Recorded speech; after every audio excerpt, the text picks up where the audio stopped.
A ascensão da DeepSeek na IA reacende a guerra tecnológica entre Estados Unidos e China e expõe como sanções dos Estados Unidos alimentam o rival que prometiam conter. Este é o Visão Libertária, sua fonte de informações descentralizadas e distribuídas. Ajude a propagar as ideias de liberdade, deixe o seu like e compartilhe com seus amigos. Um artigo seu pode virar vídeo aqui também, sabia? Este artigo foi escrito por Machado, revisado e narrado por Gordinho Caipira. A ascensão da startup chinesa DeepSeek no cenário da inteligência artificial, anunciada recentemente, desencadeou não apenas uma liquidação histórica de 600 bilhões de dólares em ações de tecnologia dos Estados Unidos, mas expôs o fracasso do Estado em controlar a inovação por meio de sanções e regulamentações. Enquanto o Departamento de Comércio norte-americano investiga supostos desvios de chips da Nvidia para a China via Singapura, o episódio revela uma verdade incômoda. A mão pesada do governo, longe de proteger o mercado, só alimenta distorções, dependência e crises artificiais. A recente e assustadora queda das ações da Nvidia e de outras gigantes da tecnologia não é um acidente, mas o resultado de anos de intervenção estatal na economia. Ao impor sanções à exportação de chips para a China, em nome da segurança nacional, o governo dos Estados Unidos criou um mercado negro inevitável e lucrativo. O controle estatal gera uma escassez artificial, e esta escassez alimenta a criatividade do empreendedor, ou mesmo de outros estados, como no caso da China. A DeepSeek, fundada em 2023, apenas aproveitou-se das brechas existentes nas regulamentações impostas pelo governo americano. A liquidação de 600 bilhões de dólares em um dia não é um sinal de ameaça chinesa, mas do pânico de investidores que perceberam a fragilidade de um setor dependente de privilégios estatais. ETFs de tecnologia, outrora considerados invencíveis, caíram como castelos de areia, enquanto setores menos regulados, como saúde, prosperaram. O mercado sempre irá punir aqueles que confiam no Estado para garantir vantagens. Não que o mercado não tenha contrações, a volatilidade realmente faz parte. O problema é o risco que o Estado impõe. As intervenções estatais na economia acabam transformando o mercado em um índice de guerra, que oscila conforme a vontade dos burocratas no poder. O Departamento de Comércio, agora agitado para investigar como a DeepSeek obteve chips da Nvidia, é o mesmo que, por décadas, subsidiou a indústria de semicondutores com o dinheiro do contribuinte, distorcendo preços e sufocando a concorrência. A alegação de que a empresa chinesa usou rotas em Singapura e Malásia para contrabandear chips H800 é uma admissão tácita de que sanções são inúteis. O Estado não consegue regular o comércio, só consegue criar mártires e criminosos.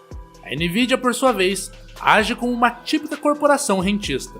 Enquanto seu porta-voz afirma cumprir as leis, a empresa lucra com a venda de chips a intermediários em Singapura, um jogo duplo que pode ser chamado de capitalismo de compadrio.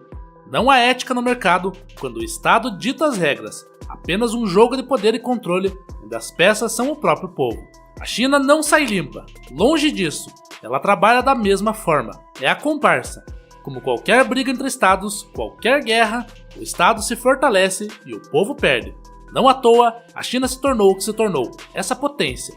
A narrativa do momento Sputnik da IA, propagada por figuras como Mark Andreessen, serve apenas para justificar mais intervenção estatal. A comparação com a Guerra Fria é enganosa. Em 1957, o Sputnik foi uma façanha estatal soviética.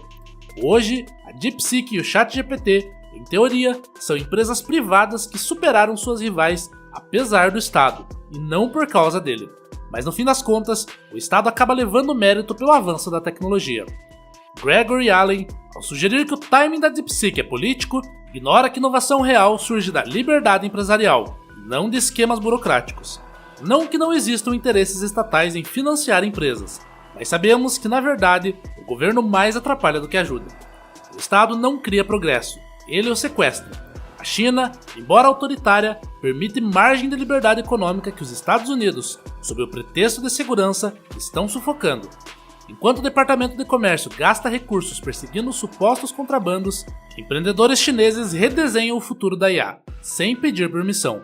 Os Estados Unidos estão, em última instância, favorecendo o comércio ilegal, e com tantas regulamentações, estão se tornando aquilo que queriam combater: a China. Da mesma forma, o Brasil, ao proibir a pirataria e regular rigidamente esse comércio à margem da lei, só alimenta o crime organizado e fortalece outros estados, como o próprio estado chinês. No caso das IAs, ela se torna uma ferramenta de monopólio, pois o hardware é totalmente inacessível para pessoas comuns devido a seus altos custos, impossibilitando a criação de concorrência. Como essa tecnologia está nas mãos das grandes indústrias, elas acabam impondo suas regras, em complô com o Estado. Daí a censura em certas palavras ou assuntos, que vemos tanto no ChatGPT quanto na DeepSeek, que apenas variam em forma e conteúdo a depender de qual Estado subsidia qual IA. Analistas como David Benson culpam avaliações infladas pelo colapso das ações de IA, mas falham em reconhecer a raiz do problema, a distorção monetária. A Reserva Federal, com juros artificialmente baixos por anos, inflou a bolha do mercado de tecnologia e agora colhe os frutos podres de suas ações. Dinheiro fiduciário e crédito fácil corrompem o cálculo econômico. Sem preços reais, os investidores são levados a crer em fantasias, como a imortalidade do domínio tecnológico dos Estados Unidos. A própria Nvidia, valorizada em trilhões graças a políticas monetárias expansionistas, é um sintoma dessa doença. Quando o Fed finalmente elevou os juros, o castelo desmoronou e a DeepSeek foi apenas o gatilho, não a pólvora. Não significa de forma alguma que a Nvidia perdeu o poder. Ela ainda está à frente, ostentando toda a força da marca e sua capacidade de atualizações futuras. Se engana quem coloca uma possível crise financeira nas costas da Nvidia, ou algo assim. A investigação sobre a DeepSeek, sob a alegação de risco à segurança nacional, é um capítulo risível na longa saga de paranoia estatal, pois nada que dependa da interferência do Estado americano poderá impedir o surgimento de novas IAs. A única saída é a livre concorrência, tanto no mercado interno quanto no externo. Ou melhor ainda, a total extinção do Estado americano. E já que para sonhar ainda não pagamos impostos, a total extinção de todos os estados. Restrições a exportações de chips não protegem os Estados Unidos de nenhuma forma, só isolam suas empresas do mercado global, incentivando rivais a buscarem autossuficiência. O Estado é um parasita que drena a vitalidade do setor produtivo em nome de quimeras. Enquanto isso, a reunião entre Jensen Huang, da Nvidia, e Donald Trump na Casa Branca simboliza a simbiose entre poder político e corporativo. Trump, que se vende como anti-establishment, repete os erros de seus predecessores, subsidiar gigantes e criminalizar a concorrência. Critica um membro do Cato Institute, think tank libertário. Mesmo considerando o fato de que a IA, ao ser usada pelo governo chinês, será como um bode expiatório, não é pior que a alienação do politicamente correto, coisa que as empresas americanas também praticam. Se o medo é o roubo de inteligência, será que o Estado americano, tido como tão inteligente, não é capaz de proteger os dados dos cidadãos sem criminalizar a livre concorrência? Não é sobre a China, a IA ou a Nvidia, é sobre a falência moral e prática do estatismo. Cada sanção, cada investigação, cada subsídio destrói a capacidade do mercado de se autorregular. Enquanto os Estados Unidos perseguem quimeras de controle, a DeepSeek expõe a fragilidade de um sistema que troca a liberdade por ilusões de segurança. Obrigado pela audiência. Este é um canal colaborativo. Participe você também. Cadastre-se agora mesmo no nosso site visãolibertaria.com e envie os seus artigos por lá. Os colaboradores recebem recompensas em Bitcoin. Inscreva-se no canal e clique no botão da campainha para ser avisado de novos vídeos. Até a próxima!